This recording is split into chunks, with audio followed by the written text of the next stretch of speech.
What's up,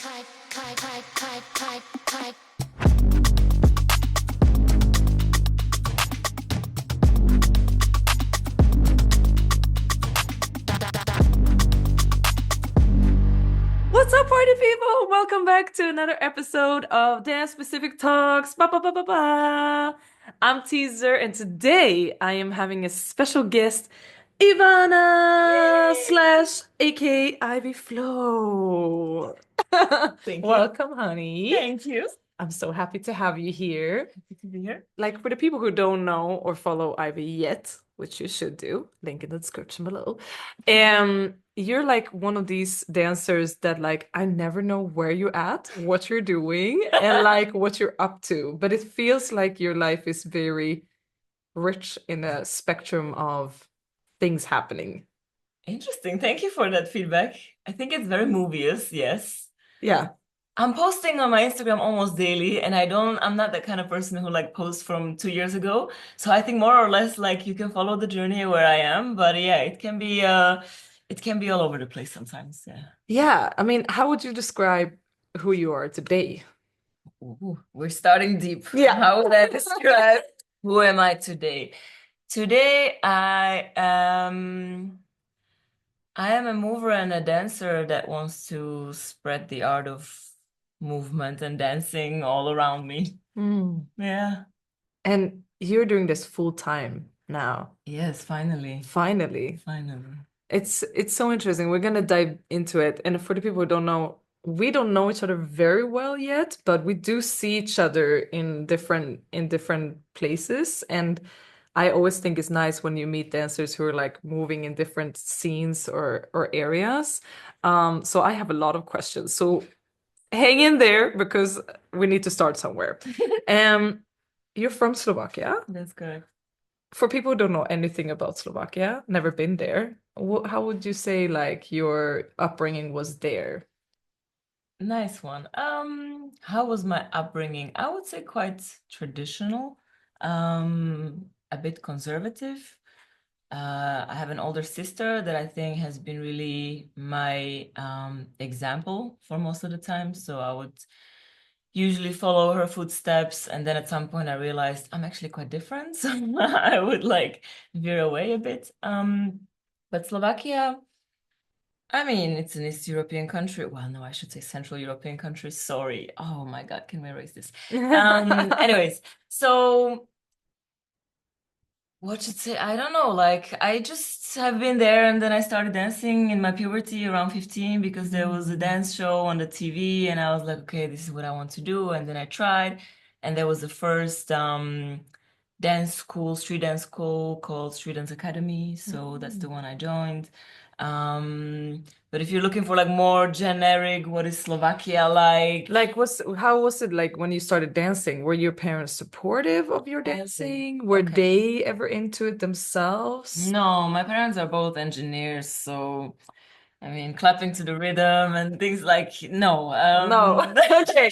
Because that's my perception of Central East European countries is not really a huge part of the culture, dancing, but maybe it is. Funny enough, this year I want to finally, after so many years, I want to try our traditional dances because we do have them. And I never really like I have an idea of how they look, and there's a lot of actually singing and kind of sounds like screaming sometimes and boots and taps, and it's interesting. I think that everyone should have a little experience of their own cultural dance.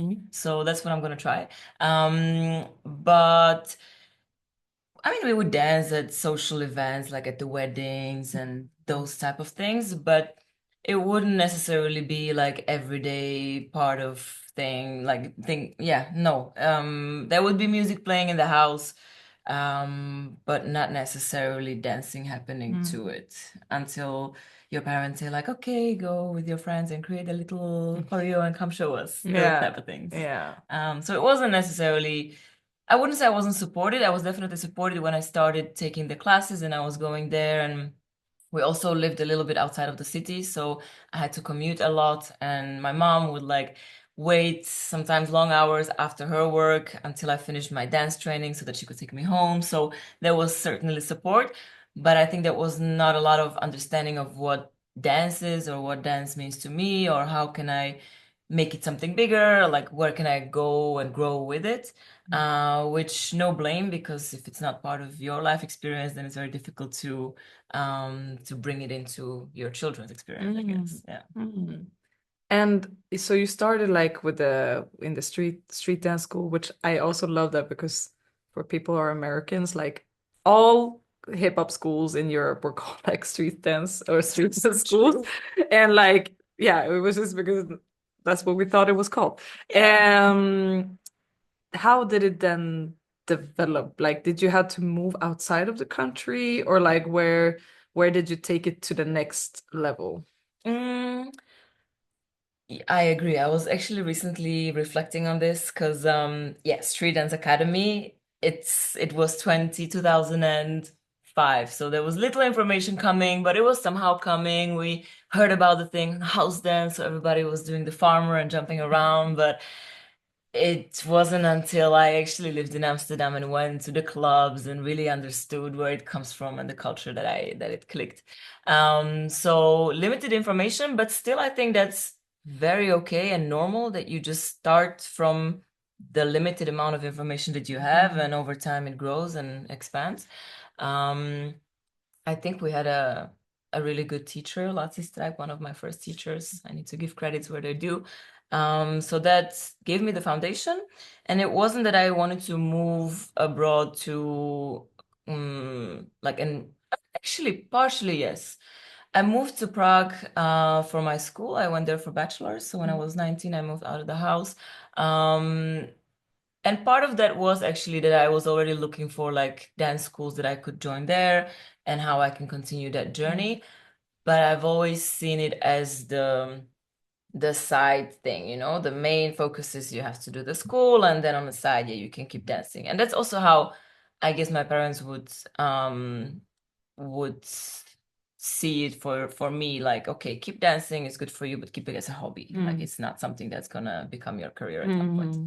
Yeah, I feel like most people that I interview, including myself, have exactly that. You know, Absolutely. like, Yeah, yeah, yeah. great, that's good for you. Now focus on school. Exactly. Um, It's a typical and story. then here we are working with dancing. Yeah. So I know that we're skipping a lot in order to fit it into to this podcast, but you moved to Prague Mm. in your to do your bachelor. You were Hmm. like 19 or Yeah, something, yeah. and then when did you come here to Amsterdam Then then? I come here 2014. Yeah, I was 23, 24, something like that. Man, I'm really bad with years, but I Hmm. think somewhere around that time. To do my master's, which was 1 year, and the plan initially was to come here for 1 year and then come back. Mm. Either to Prague or maybe even to Slovakia. But yeah, here I am, 11 years after. Something Also, sticky about this place. it's also a classic story for people who came to Amsterdam. I mean, we were I supposed can to be here imagine. for 3 months, and that's also 7 years ago now. Okay. So yeah, it just happens. It just Mm, happens. It's you the know the drill. Amsterdam effect. Yes. Yes. Um, you like okay, so you started with like the hip hop street style, the Hmm. house, everything Hmm. like that. But I think that me and a lot of other people connect you a lot to Afro, Hmm. like in a fusion of styles within Hmm. that spectrum. What when did this Hmm. interest come along? Good question. Um, all right. So I think again, let's see the year 2018, I believe. Um, I used to work at booking in marketing, and I was already noticing that a 9 to 5 job might not be the best choice for me. Um, yeah, I was teaching house dance to like backend developers after work hours, like funny things. It was just inevitable. And I kept training, like I was going to house classes here in Amsterdam, and I just noticed that there is a specific sound in those house songs that really resonate me and that somehow make me feel grounded and I wouldn't call it yet like possessed, but like when you dance and you really get lost in The it. flow state. Yeah. Yeah.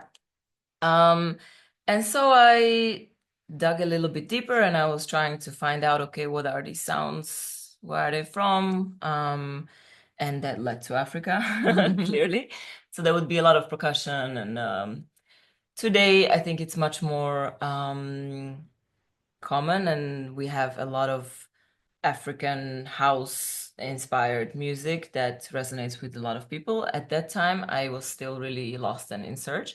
And so I said I was working at Booking and I just took a long vacation for 3 weeks and I wanted to go volunteer somewhere. And I went to Ghana. That was my first visit to Ghana. And I stayed there for, yeah, for 3 weeks. I was working in an orphanage and I just went into that culture and I went out a couple of times and I saw people dancing and I understood how that movement is it just resonated with me on so many different levels. And I think that was like the first spark that I understood like okay this dance is something I want to understand more. So I even when I came back I remember trying to keep that spark on and trying to connect to the communities here in Amsterdam and finding the classes and just growing it within me before it dies because it's often I had it before when I went to India. It really started a new journey, but then when I came back, it's so hard to keep that seed growing once it's planted. So that was the start of it. And basically, I just kept coming back to Ghana every year since. And then because I was in this personal search of why that music resonates with me, I'm from Slovakia. I at the time did a little documentary that was a year after in 2019 called Chop That Dance, and I went from Uganda, Kenya, Ghana, Ivory Coast, and I was interviewing dancers and asking them questions about how is it for you to see us whites dancing African dances? What are the lines? What are we supposed to do? What do we need to understand? Like just literally a search for myself that I documented along the way. So I made a little edit. So it's on YouTube. And I still call myself a house dancer. And the more I dig into it, the more I see how traditional African dances also influenced house dance. Recently in Senegal, there's École de Sable, the school where they do traditional African dances, and I took a class, and I was like, so many things started to click in my head, and so many steps resembled some other steps that I've been doing in my other house dance classes. So I just find it beautiful, this surge and this connecting the dots. So I think that's where it started, and it continues. I don't train it as much. I I have phases, and I think a lot of dancers have different phases in their life where you take a little detour, you explore something, and then maybe you come back, maybe you don't. And I think that's okay. So there was a phase of kizomba absolutely in my life when it was after COVID, I was heartbroken. I was like a lot of things that went down in my life. And then there were these like secret parties somewhere in the basement where people were hugging and I was like, yes, Yes. let's hug. That's what I want. I just want the intimacy. Definitely. Yeah. And then went down the rabbit hole of, oh, Kizomba is also an African dance. And Yeah. the whole influence, okay, Angola, Samba, Afro House, like everything connected. And then recently more capoeira because I want to add more floor work to my house dance. So I'm an explorer. Yeah, I was just about to say, it feels like it's the love of the discovery and like the love of like, oh, learning something new that is the thriving. But it's interesting how it seems like house dance is that kind of permanent base, and then Yeah, from there you adding these puzzle pieces. exactly.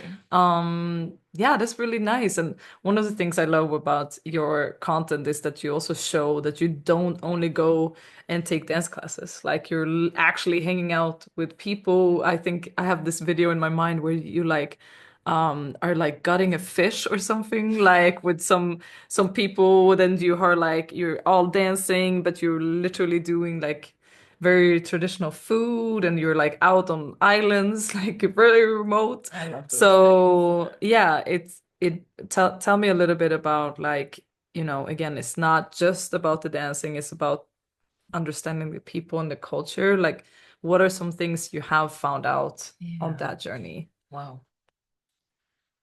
Where to start?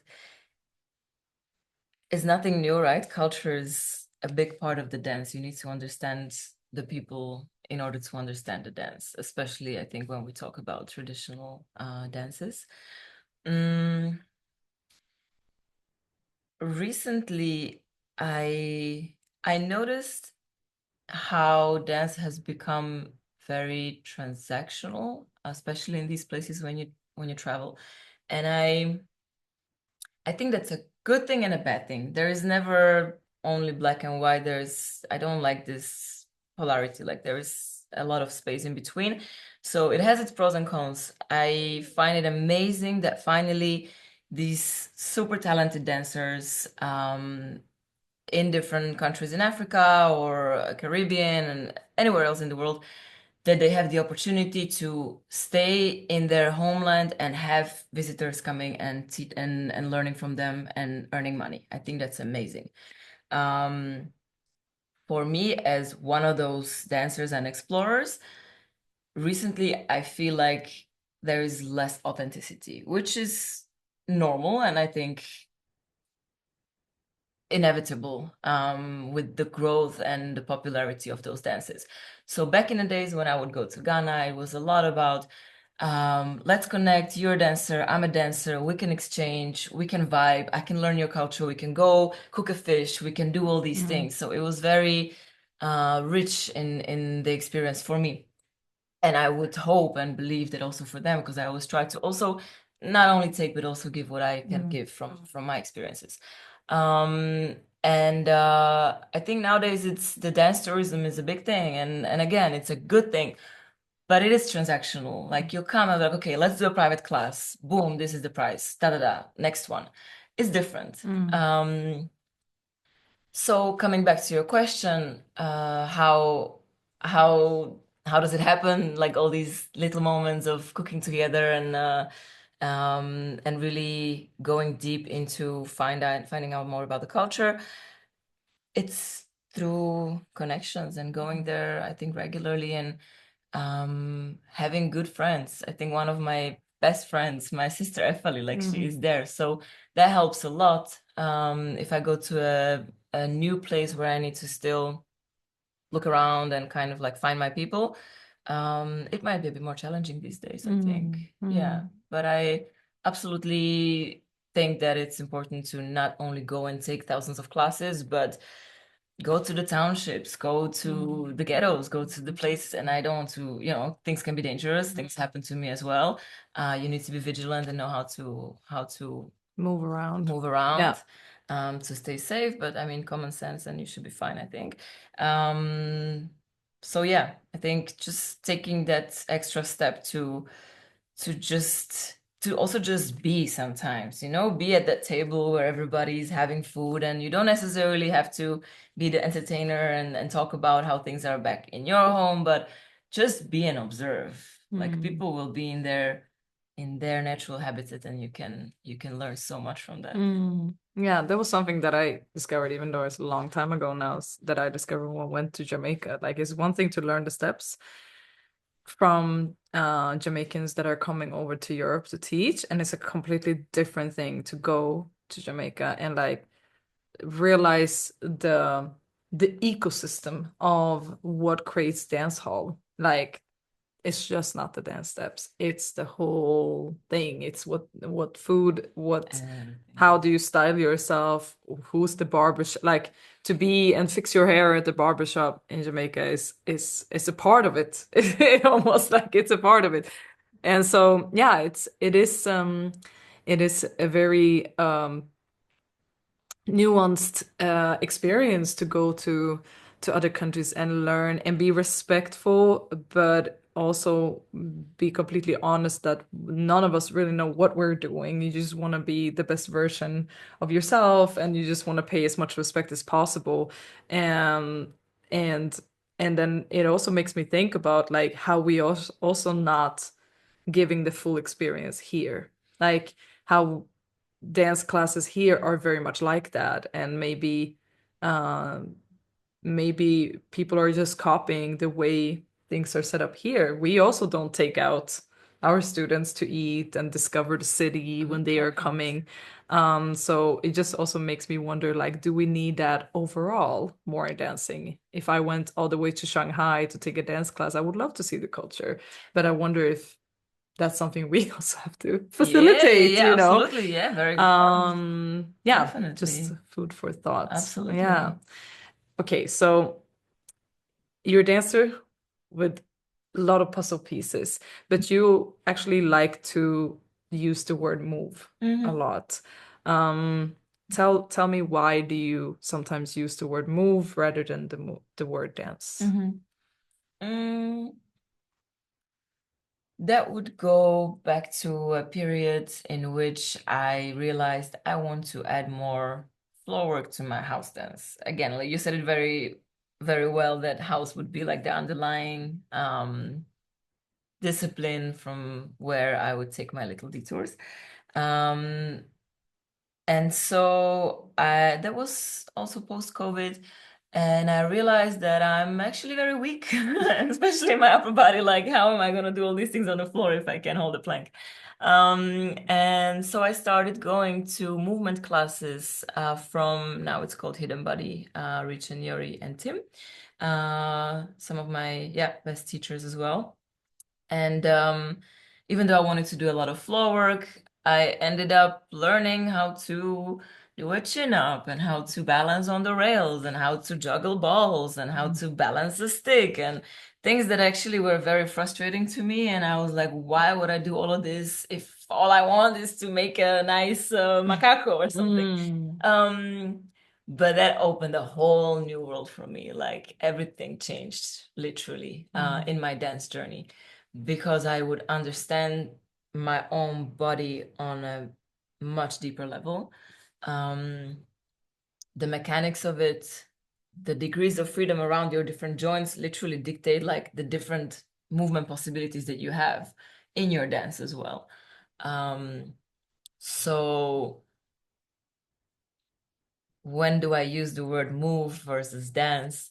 I think it's a little exploration even for myself still. And I like to combine them and merge them as well.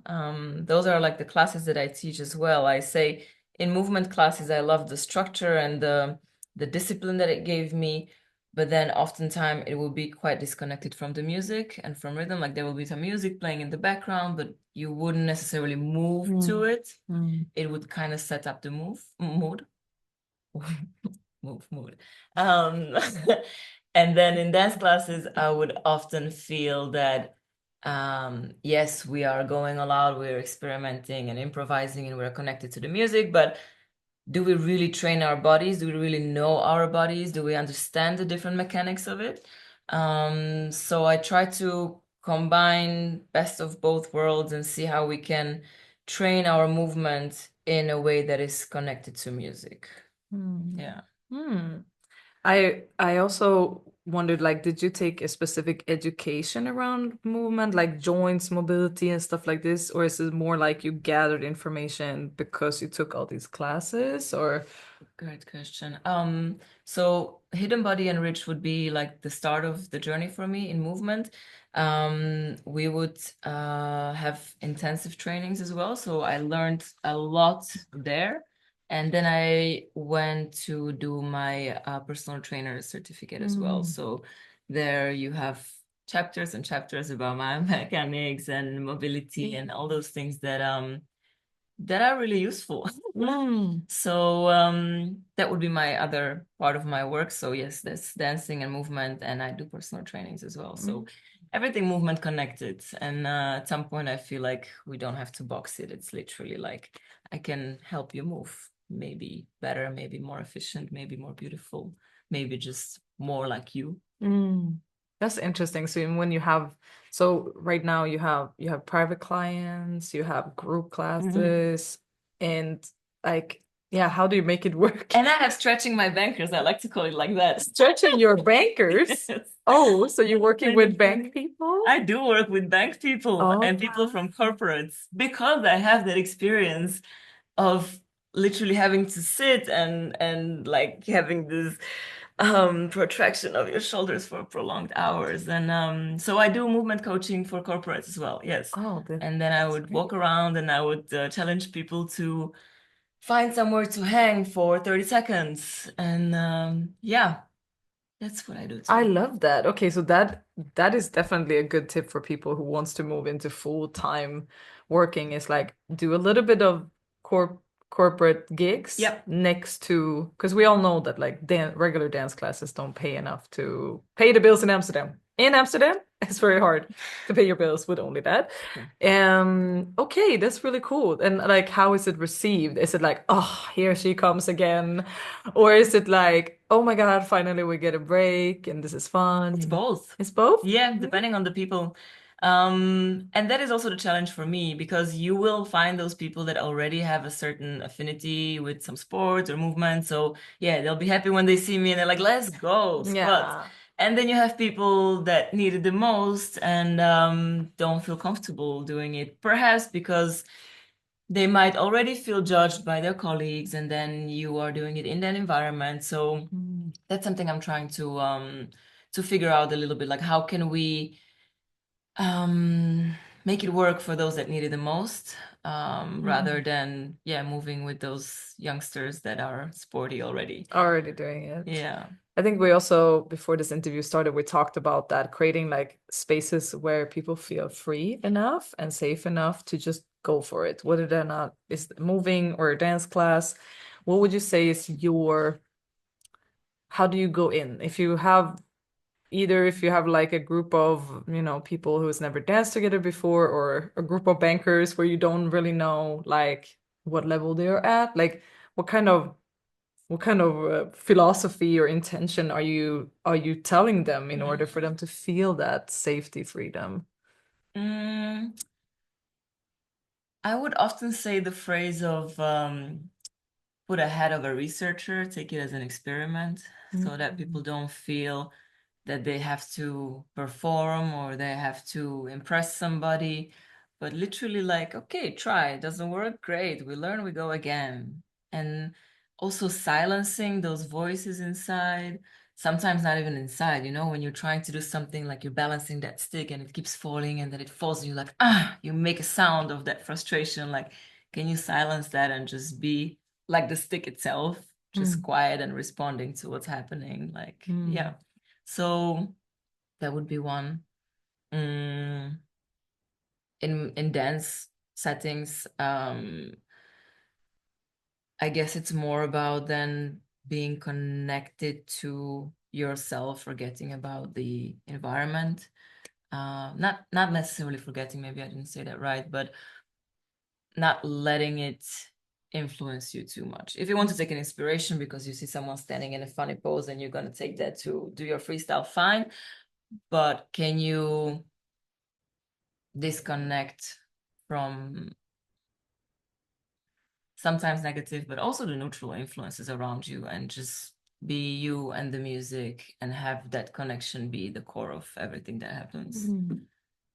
Would you say like, and because what you're saying now also reminds me of like how much curiosity could be like a leading kind of intention. If you're curious about your own self and about your own journey, like, and not so, yeah, as you say, affected, or you don't think about or put weight on what other people are thinking, but more of like, I'm curious to see how my body could handle a challenge like this. Definitely. Like, I think that, yeah, we often get into these performative state situations and stages, but the oh my God, that Curiosity, word, yes.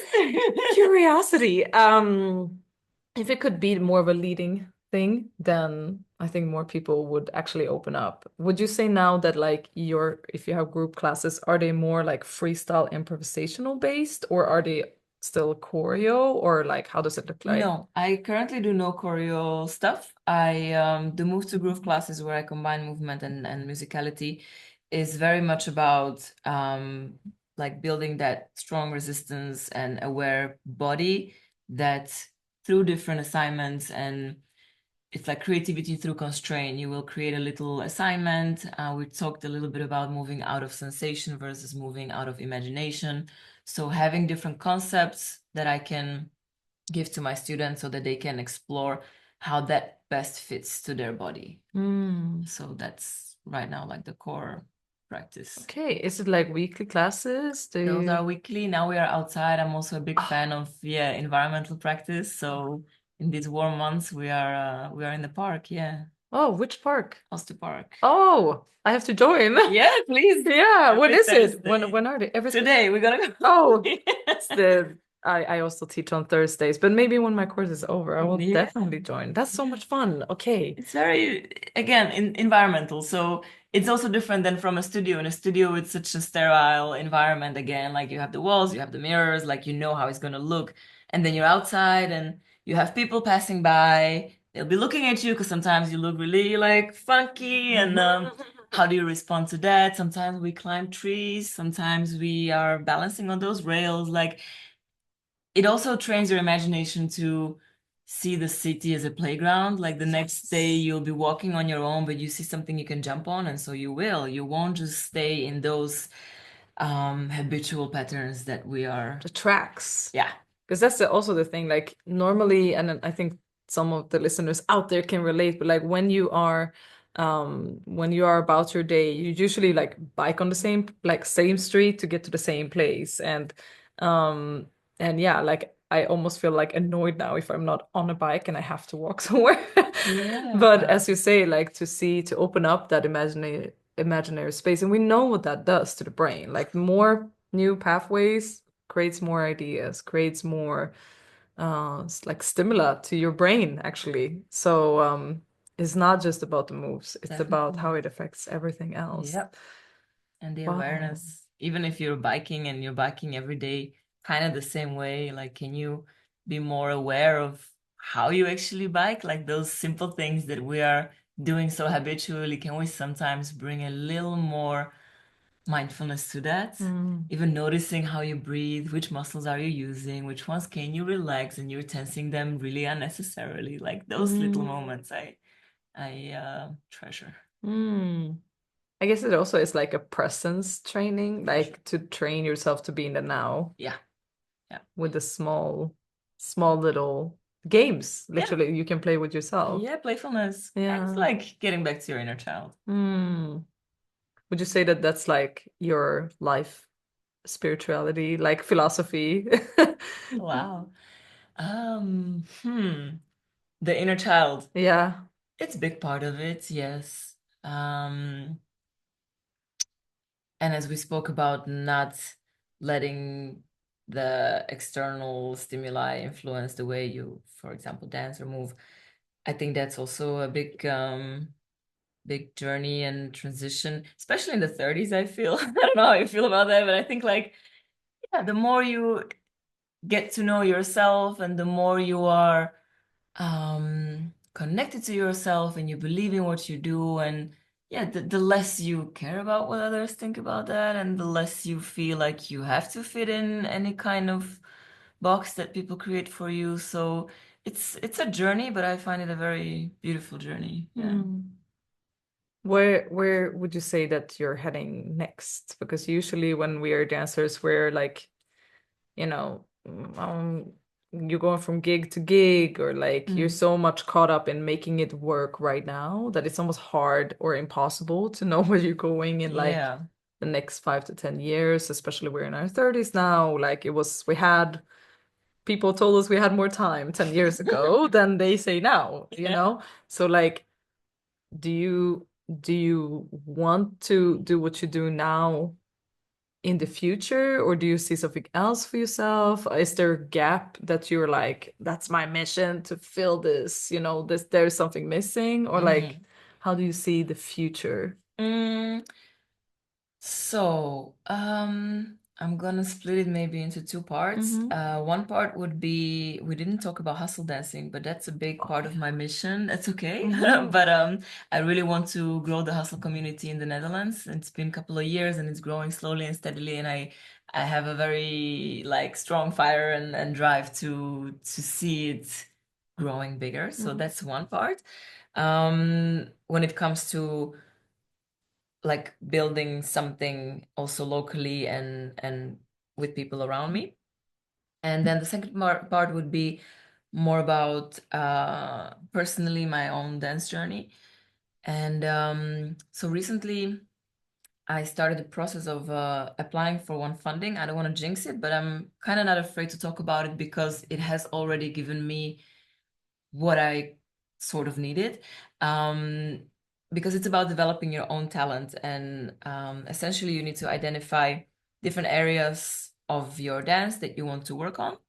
And then find coaches, dancers, mentors around the world, no limits, that you think can help you fill that gap and grow better. Mm-hmm. And just purely that exercise of doing that, sitting with myself and thinking about what I want to work on and who I want to work with and how I want to grow was so fantastic that yes, I can now answer your question because I know where I want to grow. And I also feel that even if I hope I will get it, but even if I don't get the funding, I feel like I'm gonna go over and beyond to make it happen with, yeah, Regardless, exactly. yeah. Of course it's gonna be harder, but that's, and going back to the sensations and feelings in the body, just writing that proposal and going through that process of thinking where I want to go, the the sensation like in my gut and the excitement in my body was such a clear sign Mm. that maybe even a couple of years back I wouldn't notice. I think it can happen a lot when you are like in the whirlpool of things and working 9 to 5, da, da, da, da. Life is too busy to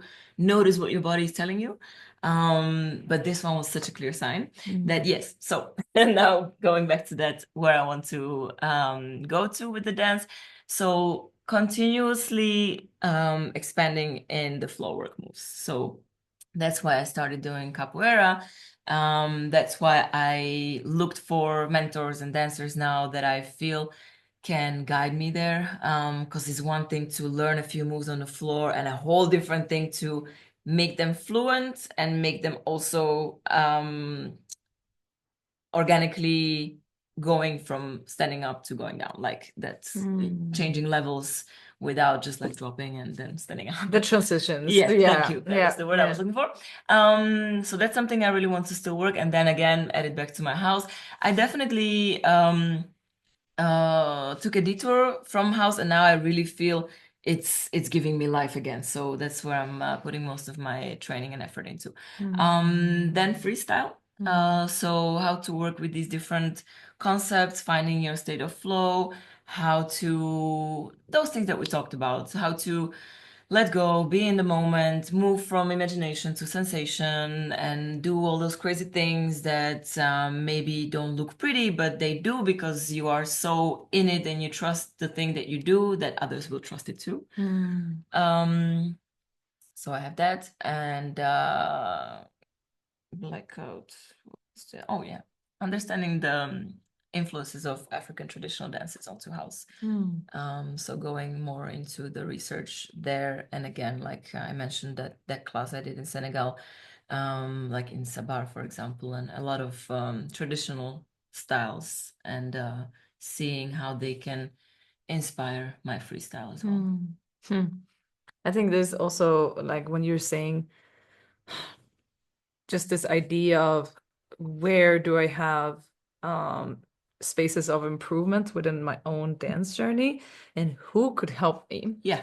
This is an interesting one because I also feel that like for some reason we have this um and again like I think that more people could relate to this. Like there's a certain time you come into your own dancing, especially when you're starting to teach, where you suddenly like I shouldn't need more guidance now. I've reached this point where I'm now teaching it and And it's a battle between feeling that like I have enough knowledge and that I'm enough, because otherwise we're just always going to be on like I'm never enough, I'm never good enough to do this, I'm never skilled enough to do it, I don't have enough knowledge, you know. There are certain parts where you need to just like, okay, what I have is what I have, and it's going to reach as far as it reaches, and I can help a lot of people to like bring dancing to your life, and I know that I'm like qualified enough to do it.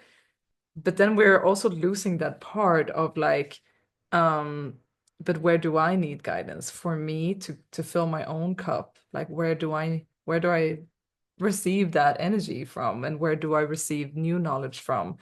Um, so I'm definitely taking that with me as like a food for thought about like, yeah, who could I see myself getting help from? And it's not to, you know what I mean? Like it's not to sound like obnoxious that like, oh, I haven't needed anyone. It's more of like the habit of like you starting to teach and then you just make it into your lifestyle to teach, and you kind of forget the part of like, oh yeah, there's obviously like a lot of other people, and we would never think about that when it comes to musicians. Like musicians, if you're a drummer, at some point you maybe want to have somebody who teaches you like a new way of drumming. That wouldn't be so weird. But in dancing, there's like, I don't know, you see what I mean? Like Absolutely. there's almost that like, oh, so you're taking classes again? Or like you A little bit of ego. yeah, Yeah. yeah. I think it's natural. I think Yeah. those phases come natural in the journey. I like to think of the practice as like threefold. I would always like to practice with people that are worse than me. So those would be the teaching, so you can Mm. give something. Mm. Then practice with people that are on the same level with you, so you can really do a lot of exchanges and giving each other feedback and kind of like grow together. Mm. And then practicing with people that are better than you, so that you can still have your mentors and people that you can learn from, because we literally can learn our entire Of life. course. Of There's so much to course. learn all Yeah. the time. So, and it takes humility for sure to be like, I need your help. But that's really okay, I Mm. think. Was one thing that came to mind. Hmm. A moment of silence, also nice. Sorry, I forgot. That's okay. Yeah, I will fill in until you get it, thank because you. yeah, that's also something that I have now started to look into myself, because like I teach privates in Kizomba and so on, but like who do I want to take privates for, you Hmm. know? Hmm. And I think that teachers, at least in my own sector, like we do not do enough privates ourselves. We do not do we go and we take some classes here and there. Like I always come back to dance hall when I need like a new input. I feel like dance is my base that Hmm. everything kind of goes from still to this day. And when I go to a dance hall class, I'm like, okay, I remember who I am. And then from there I can go out and do my things. Come Um, back. Thank you. And it's yes. a nice bridge, Yeah. yes, because I think that those classes, I call him, actually no, this is a term that I learned from Polly. It's like unboxing. So I think we do reach a point at which we have taken a lot of classes and have a lot of different vocabulary and movements and steps and things. Enough for you to identify your own strengths. So we spoke a little bit about like what movements come natural to you, where do you feel most yourself, and then unboxing all that information and knowledge that you already have within your body to express it freely the way you want to. Mm. So having more, at some point, I think for teachers is about finding the guidance to unbox your potential, should I say it that way? Mm. So it wouldn't necessarily be like, I want to take yet another class to learn a new step in style X, but it would be like, okay, I'm this whole being with so many different influences. Who can see my vision to help me somehow get it out in a way that feels natural and good to me? Mm. So those kind of mentors and classes, and yet I think that would require more privates than going to like group classes. Yeah. Yeah. No, exactly. Interesting, interesting. Yeah. I what you said that you like the transitions between up and down is one Mm-hmm. of the areas Mm-hmm. that you want to focus on. Um, what do you see like in the people that comes to your classes? Where are they seeking knowledge? I think this happened somehow naturally that even the people in my movement classes have already some affinity with dance. So I have a lot of people that just like dancing. Mm. Um, and I think they also seek that freedom in their own, we call it free association. So basically freestyle. Um, but I've heard some nice feedback that just doing drills like the spinal waves and the shapes of eight with your arms, like those drills, even though they seem boring when you do them and you have to do them like thousands and thousands of times, then the moment of you freestyling, you will notice they come back and they will give you new ways of moving and also much more mm, refined and articulated ways of Mm. moving. So I think that it's working because I've heard it from my students that they went to some, I think, ecstatic dance, and all of a sudden, like they would feel much more connected to the body, and Mm. then they would move in a new way. So I think that's what what they're searching for, and also generally getting stronger. Like now, also that is summer, and we do it outside in the park. There's a calisthenics park, so we do a lot of like just climbing on the bars, also finding new more creative ways of movement, very much inspired by Marcello Palozzo, amazing innovator in the field of movement. He calls it climb bar, so that the bar doesn't have to be just that you do a chin up and a pull up, but you can just be like a chameleon and Mm. then just move around the entire park. Mm. Really beautiful organic ways of building strength in those little, often forgotten areas of your body. Mm. Talking about coming back to that like sensory versus imagination, Mm. like how when we were younger in kids, we would imagine that we were all these things up in the trees Yeah. and that would make us move differently, Yeah. obviously. And yeah, I just remember like as soon as we were in water, like I wanted to try to swim like a mermaid and would change the way you swim and so on. So I would summarize that as bring back the play and bring back like the the different ways of looking at movements. Yeah. Interesting. If you guys listening to this can feel it, just comment below. We want to know what that sparks within you. And we are going to start playing a little bit of Move That Soul. Yes. Yay! So Ivy, she was at my one of my Move That Soul events. How did you find it? You have already played it for the people who have not. I have played it at that event, and also sometimes we organize these little brunches with a bunch of dancers, and we like to play it there too. So Ooh. I hope I won't already know the question that you're gonna ask Yeah. me. Well, let me know and I will take another one, obviously. So for the people who don't know, it's a little passion project. I created a game with four dancers, and doesn't matter what style you do or how long you've been dancing. It's about getting to know yourself better and to challenge yourself also a little bit in movement. We're gonna do the ask part now. The ask part is questions. So, Ivy, what do you love most about your own way of dancing?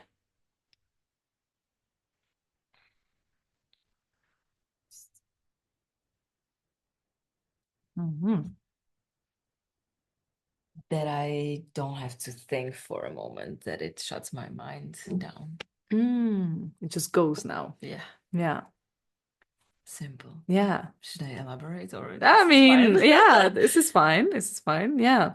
What do I, yeah, that's the part that I love when I get out of it and I'm like, oh, cool, I'm back again. Where was I? I was universing together with the universe. You were present. Yeah, Yeah.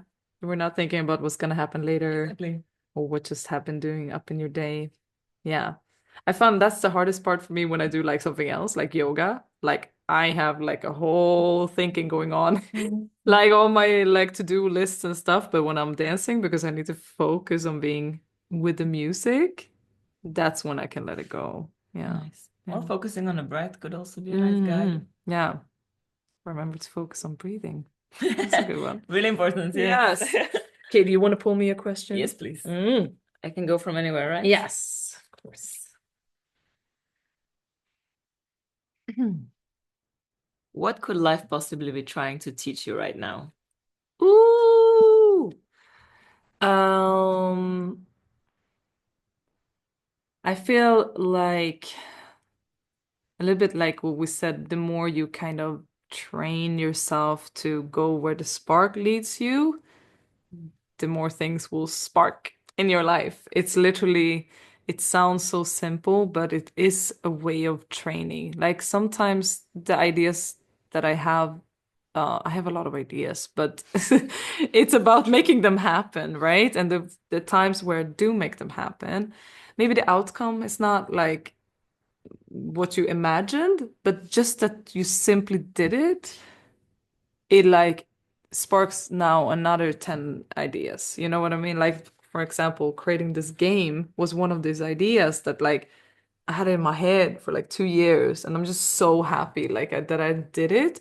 And yes, it's not been like I get 100,000 requests of sending it out to people, but it doesn't matter because in my head this was already a very great start on other things coming, and it's one part of me now. It's not the part of me, but it's one part that has now like trampoline my own mind to 5 new routes of things that are possible. And I think that when we train our ways of like, I have an idea to execution, just lets you know that things are possible. I think that life is trying to teach me that like the more I think is possible, the more things are. It's just that. And I say that obviously with like a lot of gratefulness and that I live in a time and place and generation where things are possible for me as a woman, as a person that comes from where I come from, to do all these things. But I do lead with a spark these days. I lead with that, and the intention gets so much louder. And it shows as well. Yes, yes. Thank you so much. Now, for the people who would like to maybe see what you're up to or follow your journey and maybe take a class, where can people find you? Is there something you want to say to the people out there who are listening to this? Where can people find me is ivyflow.nl, or on IG and all those social platforms. Something specific to say, everybody's welcome to my class. The more the merrier. We love to move outside. So if that moves you, that would be great. And I love seeing these little notes that you have around your house. And it actually really inspired me to do the same. And a lot of them I think would be very similar to yours. And one of them I saw was trust your intuition, was it? And I'm gonna keep that one, and I'm gonna say it as the last thing as well. I feel that the more we trust what we have inside, the more we are on that path of doing passion projects, not doing things for the outcome, but like really having a deeper sense of what you want to do. Exactly. Yeah, we want to end our life knowing that like I don't regret anything because I tried it all, and some things ended up in cash flow, but majority ended up in joy and connection much more important. So thank you for that. Thank you as well. We're gonna link everything in the description below, and until next time, take care out there. Much love. Don't forget to click subscribe, comment below, and give us a rating or review. We have a Facebook page, YouTube page, and we are on Spotify, Google Podcasts, iTunes, and all the other podcast platforms. We also have an Instagram, so don't forget to tag us in your favorite episode and share it with the world, because we read all of it.